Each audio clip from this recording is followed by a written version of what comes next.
Hey there, I'm Lindsay Dreyer, the Joyfulpreneur. Welcome to the Work-Life Juggle, the podcast for working moms where we talk about relationships, running a business, parenting, and self-care. Let's live your best life, ladies, and make some space for joy.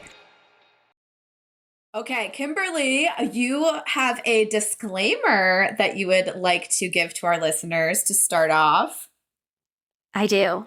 This is so important. Please don't click off of this podcast episode because you think that you don't want to listen to taxes or business finances, or you think it's going to be boring and dry and complicated. It's not. I'm going to break it down for you. It's going to be super simple. I have such high energy. I am so passionate about this topic. So please stick with me. I promise it's going to be a really good one, and you're going to be so glad you listened. Yes. Kimberly is the most exciting CPA you have ever heard, and I am so excited to get into taxes today because it actually, no joke, is one of my favorite things to talk about. So this is going to be really fun.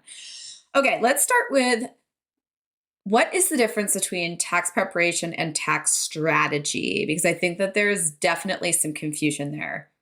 Definitely. So yeah, that's such a great place to start.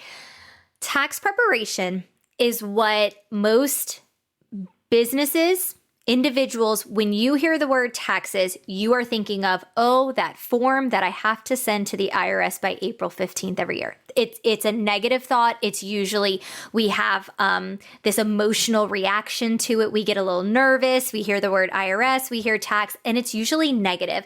So in its essence, tax preparation is simply putting the information for the income that you have earned throughout the year, putting it on the IRS's form and sending it to them and saying, hey, I made, or my business made $20,000 this year. Here's how much tax I owe you. I'm sending you your money in the most basic form. There are a lot of tax professionals out there who do tax preparation, and we all know those deadlines of, March 15th, April 15th. On the other end of the spectrum is tax strategy. And tax strategy is being proactive throughout the entire year to help minimize how much you actually need to pay in taxes. So when I say tax preparation, your tax professional probably tells you, you still owe the IRS $5,000 more. When you're doing tax planning, and I want to throw this extra little tax planning in here, that's saying, well, you owed the IRS $10,000 last year, and your business basically did the same amount of income. So you're going to make 4 estimated tax payments of $2,500. We've planned out that $10,000 because the IRS does not like you waiting until April 15th to give them their money. You need to make your quarterly estimated tax payments as a business owner. But then we get to tax strategy. And when it comes to tax strategy, to keep it very simple, instead of saying you owe $10,000 for the year, we want to get creative and proactive and say, you only owe $4,000 to the IRS this year, right? We want to save you $6,000 legally, ethically, but creatively and proactively. And so not everyone is doing this. There are a lot of tax professionals out there who are very good at preparation, but a lot of tax professionals aren't actually doing tax strategy. And that is what we do for our clients. And that I'm on a mission to educate female business owners, right, on what tax strategy is, why they should be doing it as a business owner, because you are in a unique position to take advantage of that, and why tax strategy is not just for rich. You don't need to be making probably as much as you think you do to take advantage of these strategies. That was amazing. Great explanation. Let's get into the tax strategies. Are they just for the rich? Everyone is so used to hearing about Warren Buffett and how he pays less taxes than his administrative assistant or whatever. I feel like I've heard that a million times. So We've heard a lot of those. Yes, I know. It's always like the man who's saving it too. It's the man, and then sometimes it's taking things out of context too, right? So I don't inherently know, for example, Warren Buffett's situations. But back in the day when there were only C corporations, that's a type of tax return that you can file as a C corporation. Those corporations pay separate taxes from individuals. We're in the year 2023. Most of us as business owners, the type of business owners that we have what's called a pass-through entity, and we pay taxes through our individual tax return. So there are some semantics that you can get into in Warren Buffett, the individual man, doesn't pay taxes, but are his corporations paying taxes? And we hear about like Amazon paying $0 in taxes, right? And we could probably have a whole episode on that. But no, you don't need to be rich like Warren Buffett or Jeff Bezos or Amazon or Berkshire Hathaway, right? Like you don't have to be them to take advantage of some of the strategies that we're going to talk about today. So let's get into some of those strategies. Okay. How many are you going to give us today? Okay, well, without getting into the weeds, and disclaimer that this is not tax advice or legal advice. I'm not your CPA. I'm not your tax strategist. And please, can I get on my soapbox real quick of don't take tax strategy advice from social media. Just don't. Just do not do it, because most of the people giving tax strategy advice out there, they're hearing it, or they're, I see this, go buy a G-Wagon everywhere. Okay, do you see that everywhere? Yes. I feel like I see it everywhere. If you're an online business owner, what is your bona fide business purpose for buying a G-Wagon?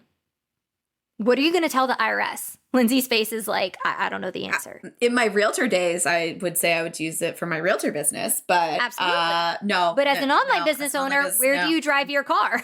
To the grocery store. Which is not a business expense, right? So I want you to be, if I leave you with nothing else today, please be cautious of where you're getting your tax strategy advice from, because unfortunately, a lot of the advice I see out there, it's wrong, or it's wrong without the context, without the full scope of information about how and why and the tactical implementation. And most of the people sharing these things, y'all, they're not even CPAs or enrolled agents or tax strategists. Like, they own a business. I don't understand where they think that they should be talking about this. So please just be really, really cautious about what you're taking. Use it to spark a conversation with your CPA. Say, hey, I saw somebody doing this. Can we talk about this? Can we talk about how this is going to apply to my business? But please, please, please, please, please don't take tax strategy advice from social media. 100%. And I'm glad you got on that soapbox, because it is really important. And if you have questions, you need to have a professional to ask. I mean, I've had a CPA for 20 years, and you have to have one if you are an entrepreneur. Yes. You do. Okay, so what was the original question before I got on my soapbox? No, it's okay. We're going to get into some specific tax strategies that people can ask their CPA about. Okay, great. Okay, so I gave my disclaimer about I don't know your individual situation. I gave my soapbox of please don't take advice from social media. So yes, so I'm going to try and give some generic, some of my biggest bang for your buck tax strategies, and things that are going to be a little bit more generic, because I don't know every individual listener's situation. Right. So one of the things that we love to talk about is entity selection. And so that is, do I form an LLC, a limited liability company? But one common mistake that I see is many business owners thinking that there is an LLC tax return. And there is no LLC tax return. You're not going to find that. As a limited liability company, you choose essentially how you want to file your business tax returns. There are some default options, but this is when you hear talk about the S Corp, right? Go elect to be an S Corp. You need to have an LLC. It can't just be you operating under your social security number, but there does come a time and place where your business is generating enough net income that it does make sense to elect to be an S Corp. And that's a very, very commonly thrown out there tax strategy, if you will. What I like to caution business owners is don't jump the gun on becoming an S Corp, because the fees associated, and everybody talks about being an S Corp, but they don't actually explain what goes into it, such as having to file its own tax return. Now the owner needs to have reasonable owner's compensation, which means you need to do a study and make sure that your salary is in line with the IRS's requirements. And so now you might have payroll. If you don't have anyone else on payroll, now you have payroll expenses to pay yourself. So you just want to make sure that all of the extra fees that you're incurring to save on taxes doesn't outweigh the actual tax savings. A number that I like to throw out is net income of about $60,000 is when, that starts making sense. You'll hear people throwing out smaller numbers. I think that they're just trying to get you to do a tax strategy with them because you're going to pay them for an extra tax return. Maybe you're going to pay them because they're going to be your payroll provider. So they're saving you tax dollars, but they're really making more money off of the additional services. One of our core values is genuine. And so I don't believe in having people jump the gun on something like that just so that I can make more money off of them. I think it creates more headache, more paperwork, more opportunities for things to be forgotten or missed. So really make sure that the tax savings are overall going to outweigh your additional fees and expenses to make it worth it. That is so true. I've had an S Corp for, oh my gosh, how long has it been? 12 years. And yes, there's a lot of fees that come along with it. Payroll for myself, the tax prep, bookkeeping, all of that stuff. So I have a lot of people who have just set up an S Corp and they have literally no income. And I'm like, why did you do tax that? Savings. Yeah. Just put yourself $5,000 in the hole at least. Exactly. So, so again, just, being realistic with the other things. And so, I kind of feel like I've been feeling this call to do like a masterclass, like what they're not telling you about the S Corp. And I kind of feel like it's brewing to the surface because it really, really bothers me that so many people just throw this tax strategy out there and they're not explaining. And that's the same thing with social media, right? You're not getting all of the other things that need to be done that are really important to make sure that it holds up against the IRS if they were to ever audit you or question you for why you've done something. So that's a really easy one. That's probably one that you've heard talked about a lot, if you've been in business a year or more. So I love to talk about that one. And I love to give the caveat that there are also some benefits of tax strategy that you can actually have as a Schedule C sole proprietor that you give up when you elect S corporation status. So talk about it. No. And that's why it's so important that as CPAs and tax strategists, we know each business owner's business and individual situations because it's customized, because what you have going on in your business and in your personal life might be very different from mine. And so we might have different goals or different things that we want to achieve. And so knowing all of that can really aid in a good tax strategy. So that's entity selection. Biggest thing I probably want to leave you with here is don't elect S Corp status too early, and there is no LLC tax return. It's a mistake I see a lot. So the second tax strategy opportunity is not missing deductions. And to me, this is both a tactical and a mindset thing. So tactically, just making sure that you are tracking your business expenses somewhere, whether that's, it doesn't have to be QuickBooks. Xero is another one. Wave is free, and a good old Excel spreadsheet if you're keeping up with it month over month and timely keeping up with those records. You want to make sure you're not missing anything. Oh, I put that on a different card, and so I forgot that I could, I forgot that expense in my deductions. The other part is the mindset shift, right? So many business owners are coming from being an employee at some point. They worked for someone else, and either our expenses were all paid for us, we weren't paying for them, our employer was paying for them, or if we had to pay for something and we didn't get reimbursed, we still couldn't deduct it on our tax return, right? So now we need to get in the mindset of, wait, I'm the business owner, and so almost everything that I touch and do most days is a business expense, right? Or how do I make it creatively and proactively turn it into a business expense?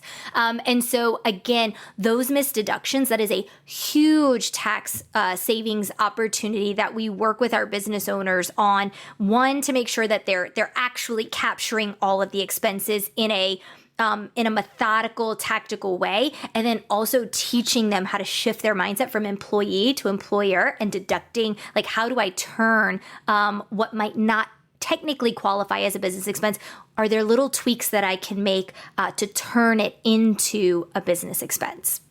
One of my favorite strategies for tracking expenses is to just have a business credit card or just a credit card that you use only for your business and for every single thing you spend your money on your business. So then you can just go to that statement, categorize, and you're good to go. Exactly. So yes. Such good advice. So yeah, a couple things on that. If you can get a business credit card, do it, right? Because it actually won't impact your personal credit score, right?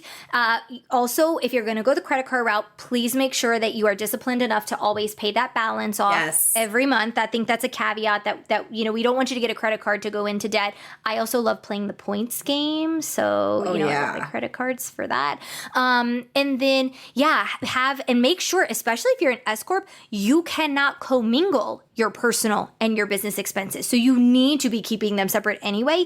So make sure that you are doing that throughout the year and not commingling your funds. And yes, it's a really easy way to kind of know your expenses if you're keeping everything separate, like even having a separate PayPal account, right? One PayPal account for your business purchases, one PayPal account for your personal purchases.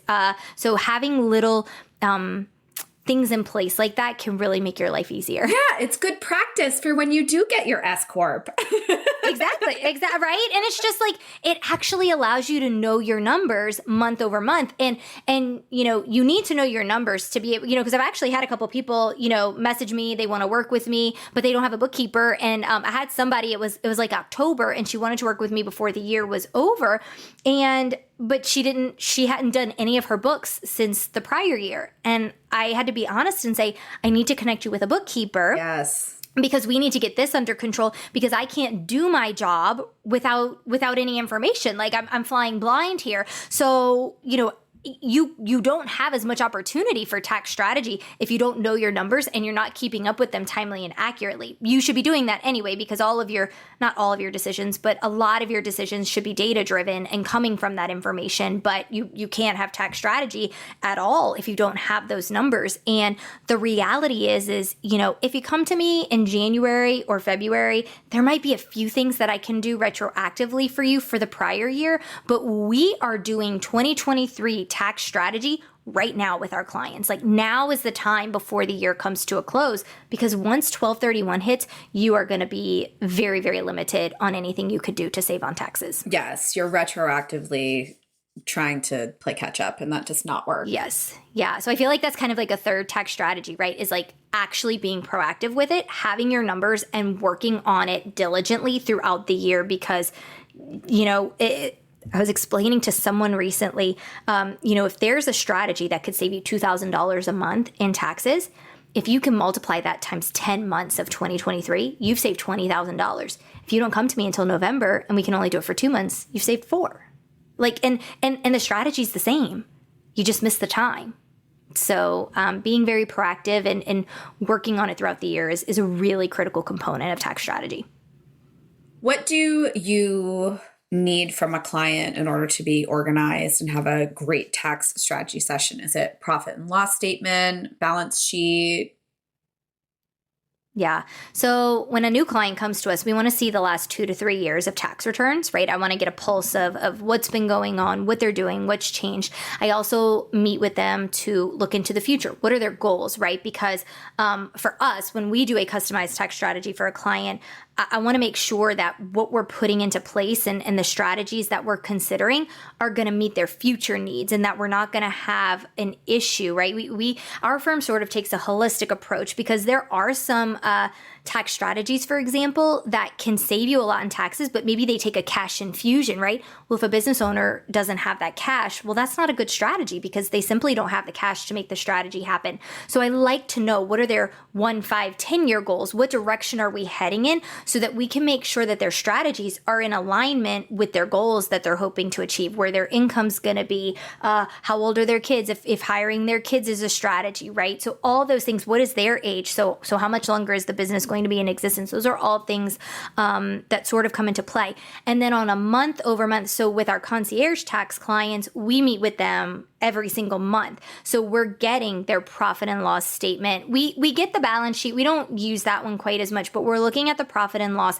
And so, but remember, your profit and loss, like, so we're meeting with our clients in June, and so we're getting all of their information through May. But that's historical. That's what's happened. And that's really important. We need to see, like, what are the actual numbers that you've made? But then we're also projecting out the rest of the year. And then every month when we're meeting, it's like, okay, are we on track? Have we veered from that track? Have we gone up or down? What's going on? Because, and that's why I actually used to do tax strategy VIP days, and I love those. But I would throw like 20 strategies at a business owner in one day. And then I was like, and if this changes, and if this happens, and if this, and now we just work with our clients monthly only so that we're their partner. Right. As those changes and fluctuations are happening in the business, we're able to adjust our tax strategy as things change. Can we talk about deductions? Yeah. All right. What are some common deductions that are really important that you think some business owners miss? Yeah, so I don't know if I see as many that people miss, but I love to talk about ones that I think are missed opportunities for deductions. Okay, uniforms. So you'll hear that uniforms are only deductible if they have like a logo, right? You can't just have a black t-shirt and a black pair of leggings and say that's my uniform. And this is common with my photography clients, right? Because they have like their uniforms that they wear when they're photographing and things like that. But if you don't have a logo on it, it could technically be worn outside of work. And so the IRS doesn't view that as a uniform. So what I recommend is you put a little logo like on the side of your shirt or on your hat. It doesn't have to be very big, but it's got a logo on it. And now it's a uniform. And look, it's also promotional, right? Think about who could potentially be seeing, your logo on the side of your arm or on your shirt, right? So think about not just the fact that now this is a true uniform that meets the IRS's requirements to be deducted as a uniform. You also are advertising. You're a walking advertisement. The other thing is sometimes you can get like uniforms can sometimes have a little more leeway with like cleaning expenses and stuff like that. And so sometimes you can get that deduction thrown in there. Another one that I really like to talk about is travel. So the IRS, who doesn't want to deduct their travel as a business expense, right? And so there are some unique rules that the IRS has, whether it's domestic travel or international travel, under a week, more than a week, right? So we're not going to get into the weeds of all of the different rules. But what I want you to hear is if you look at those rules and you can design your trip to meet all of the requirements, then you can deduct it. Right? So maybe you want to visit somewhere. Maybe you're, maybe you're an attorney. And so attorneys need continuing education credits each year. Maybe you want to visit somewhere in Colorado. Well, find somewhere in Colorado that's offering those continuing education credits, right? Because now that's your bona fide business purpose for going there. But you're getting a vacation, you can finagle, right? You have to work for 4 hours and 1 minute each day on your bona fide business purpose. But I don't know about you. If you only need 8 hours of sleep, that's still 12, 24. That's still leaving you 12 hours in the day, right? To go enjoy things. And so, we'll comb through and sometimes we see supplies being missed. I won't see the proper allocations for like a cell phone expense or things like that. But I really work with my clients on changing their mindset to what are the missed opportunities of deductions? Because if you're keeping good track records of your expenses, you're probably not missing too many. The other thing, another one is like marketing and advertising. So remember, if you make a donation to like, let's say a Little League team, like your kid has a Little League team, if you just make a donation to help them buy their shirts, that's not going to help you in your business. Your business can't deduct a donation. But if you say, I'll buy the shirts as long as you put my logo on the back, right? Or on the sleeve or something like that. Now I'm advertising. Now this is a promotional material, right? So again, changing our mindset around how we spend our money, how we say something is a bona fide business expense so that it is an allowable deduction. So every time you are whipping out your credit card, you need to ask yourself, how can I turn this into a bona fide business expense? Yes.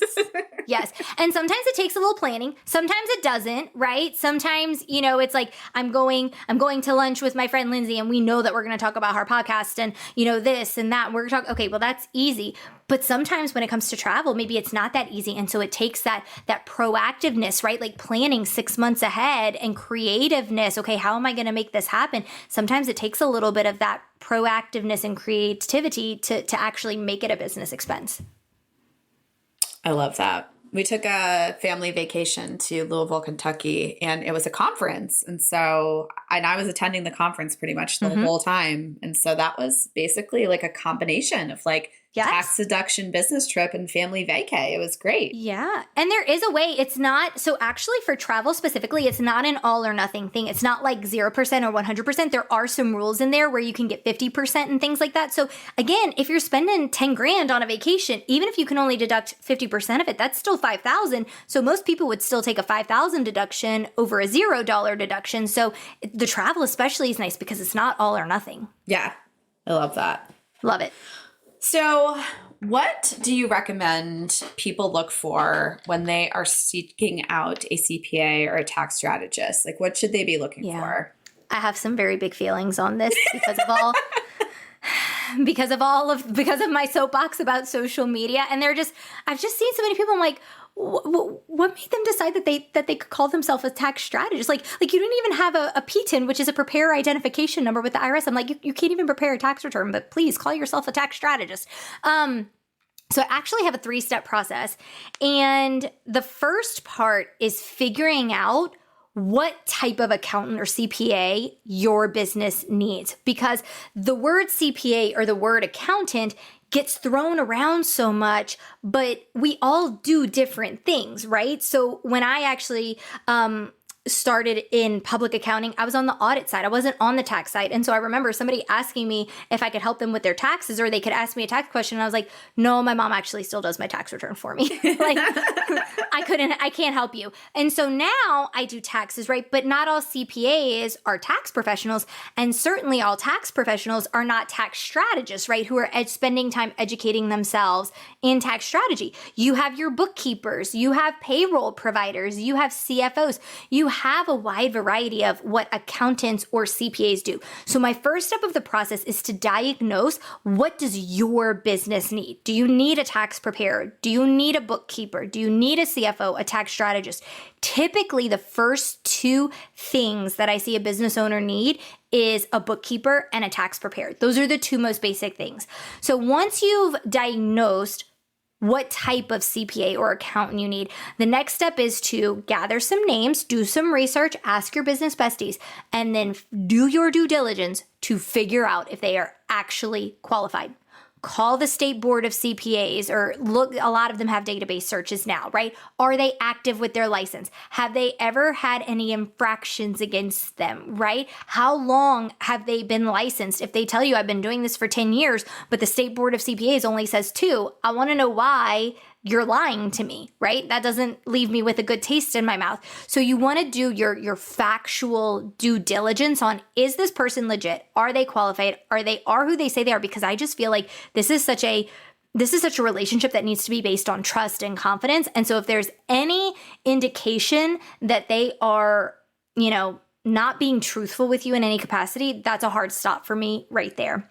Yeah. The last person you want is a sketchball. Exactly. Giving you tax advice. Yeah. And this is, I like to say that this is one of those positions too, where like cheaper, like you get what you pay for, and cheaper is not better. Like this is like, you do not want to be scraping the bottom of the barrel. Like if the person is the cheapest, probably not the person that I recommend you go with. You don't need to go with the highest price person either, but I definitely don't recommend you go with the bottom of the barrel. And then the third step is, so if you found 2 qualified people, you've done your research and your due diligence, how do you feel? What does your gut tell you? What is that relationship like? Because that's really what it is with a CPA or an accountant. It's a relationship. Like you said, you've been with yours for 20 years. That is the goal for us, or at least for those of us who are good about what we do, that is the goal, for us to have a long-term relationship with one another, that we have innate trust with one another, that you have confidence in me to share the good, the bad, and the ugly, right? Because money conversations are hard. Tax conversations are hard. And so you need to implicitly trust this person, know that they have your back, know that you can bring them a question or tell them you did something wrong and they're going to have your back. And so that for me is the third step, is really making sure, because, there are, I know some wonderful male CPAs, right? I know some really bad ones, but I also know some really great ones. And, but I work with female service providers, and a lot of them are moms, because we're in a similar season of life, and they know that if they have to cancel their meeting on me 10 minutes before because school called and a kid is sick, I'm not going to judge. I'm going to be like, no worries. We'll take care of this on our end. I hope the kid feels better, right? And if I have to do the same for them, they get it. They're not judging me. They know that I'm a mom first. And so sometimes it's not, we're both equally qualified when it comes to the tax strategy or the tax preparation, but it is that relationship. It is that confidence. It is that fit. It's a vibe. And I just think that that's really important in this profession for what we do for our clients. Yeah, my CPA now is a woman, and I appreciate her perspective. I just think women have a very interesting take and also just unique needs, especially financially. Like, I just think, I also like to think that we're a little bit more creative, but hey, that's just me. Yeah. And I think it's one of those things too, the comfort level, right? And unfortunately, I've gotten a couple of new clients recently who have even worked with female CPAs, and they've had really bad experiences with them, and getting condescending responses for the questions. And one of our things that we like to say is, you wouldn't be here if you didn't have questions, right? So there's no judgment. There's no, we're here to educate and explain to you. And so I want to have such a safe space that you never worry about asking me a question or bringing something to my attention. That's really, really important to me. I 100% agree with you. There's no stupid questions. That's one of my mantras. It's like, that's what I'm here for. I'm here to help you. So ask me. I want you to know. Exactly. Okay, so if anyone wants to find you, what's the best way to get in touch? Okay, so you can always go to our website, which is taracpafirm.com. You can also find me on Instagram. I love to call it my landing page because I don't really post and I'm not super active, but I love, love, love the voice DMs on Instagram. So you can find me at Tara CPA Firm on Instagram. I love to have conversations there. Well, I hope everyone finds you and takes advantage of all of your tax strategy goodness. Thank you so much for coming on. This was awesome. Thank you for having me. I have a question for you. Would you like to stop fighting about the dishes, the laundry, and everything else household related? Well then, ladies, I got something for you. I have my mini course, and it is called Creatively, I Know, How to Stop Fighting About the Dishes.